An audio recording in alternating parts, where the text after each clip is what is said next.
어젯밤 왼쪽 아래 크라운이 떨어졌어요. 들고 왔습니다. 얘는 보면 다 까맣죠, 위가. 얘는 머리가 다 썩은 거예요. 안녕하세요. 포인트 원칙가 원장 원기욱입니다. 크라운의 두 가지 숙명에 대해서 여러분들과 나눠보고자 합니다. 크라운은 과연 영구적일까요? 라는 질문에 아마 그렇지 않나? 이렇게 대답하시는 분들도 있겠지만, 크라운은 치아를 깎아서 씌운 거죠. 씌울 때 뭘로 붙일까요? 시멘트로 붙이겠죠. 우리 일반적으로 쓰는 순간 접착제든 인테리어용, 신발 접착용 그런 시멘트들이 많이 있는데, 그 시멘트들 중에 영구적인 것이 있나요? 만약에 그런 시멘트가 있다면 아마 큰 돈을 벌게 될 것 같습니다. 하물며 크라운도 시멘트로 붙이는데 그 시멘트조차 영구적이지 않고, 더군다나 일반 공기 중에 노출되어서 접착하는 시스템이 아닌 붙인 상태가 수용액 상태에서 존재하기 때문에 조금씩 녹아가고 소멸돼가는, 그러면 크라운 끝부분부터 이렇게 충치가 이렇게 먹어가는 것이 아니라, 충치균은 혐기균입니다. 공기가 있는 데서는 죽어요. 못 살아요. 공기가 없는 데를 찾아갑니다. 그래서 이 바깥쪽에 공기가 있는 쪽에 살지 못하고 계속 안쪽으로 들어가서 안쪽에서 자리를 잡고 안쪽에서부터 썩어서서 이렇게 내려오는 그런 균이라, 크라운의 2차 충치를 검진을 하는데 굉장히 힘들게 하고, 또한 어느 순간 갑자기 크라운이 그냥 뚝 떨어지게 하는 그러한 또 주범이기도 합니다. 환자의 직례를 보면서 얘기를 나누도록 하겠습니다.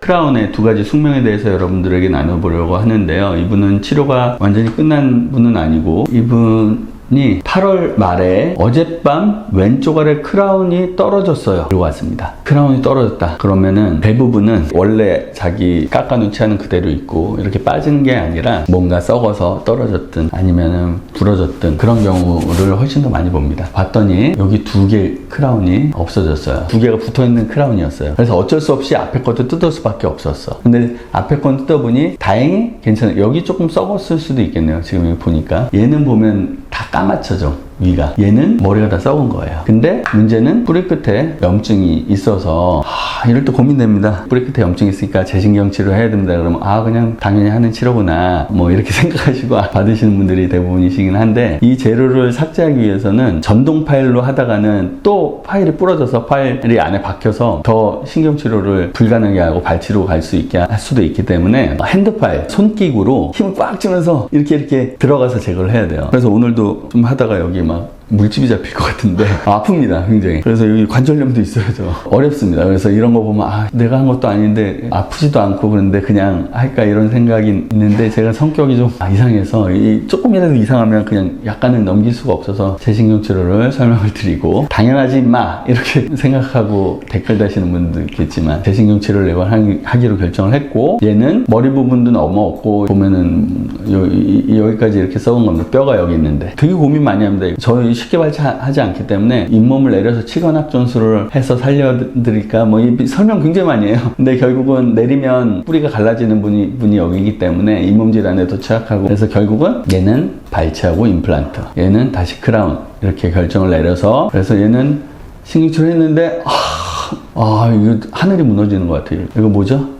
기구가 부러진 거예요, 기구가. 너무 힘들어서 하다가 조금 편하고서 나이타이 파일을 조금 일찍 쓰거나 아니면 나이타이 파일이 잘 부러져요, 원래. 일상적인 일입니다, 사실은. 근데 이거를 이대로 남기고 숨겨서 묻느냐, 아니면 다시 여기 사이로 손기구를 또 막 돌려가면서 다시 끝까지 길을 찾아내서 하느냐, 다시 찾았습니다. 끝까지 두 개 이렇게 해서 신경치료를 이렇게 마무리를 했어요. 이 뒤에 거는 임플란트를 시축이랑 동일하게 임플란트 신고 싶어요. 너무 싫어. 신경치료 너무 힘들어요. 난이도가 어떻게 되나요? 제일 쉬운 치료가 임플란트일 수도 있어요. 이렇게 얘기하면 안 되지.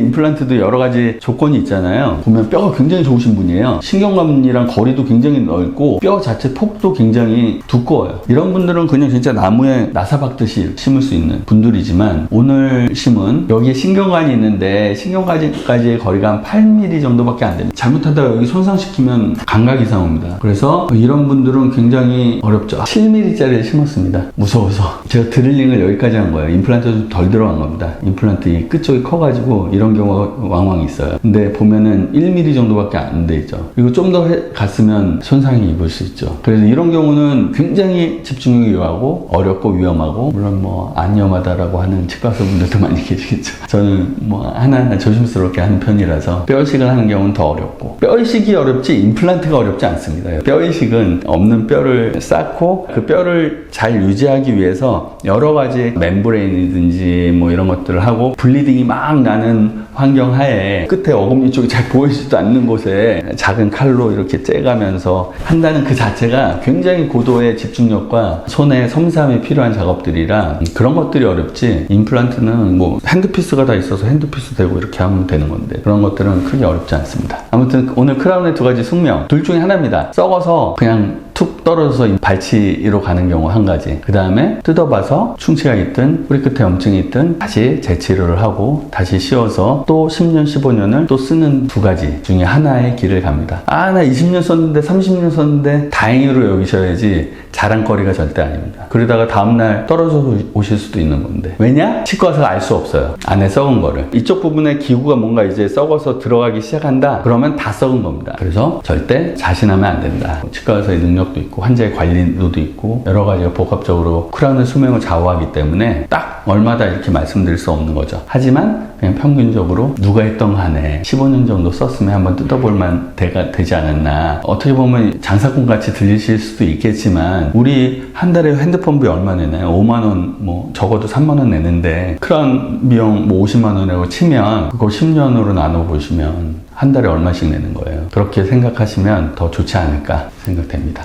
감사합니다.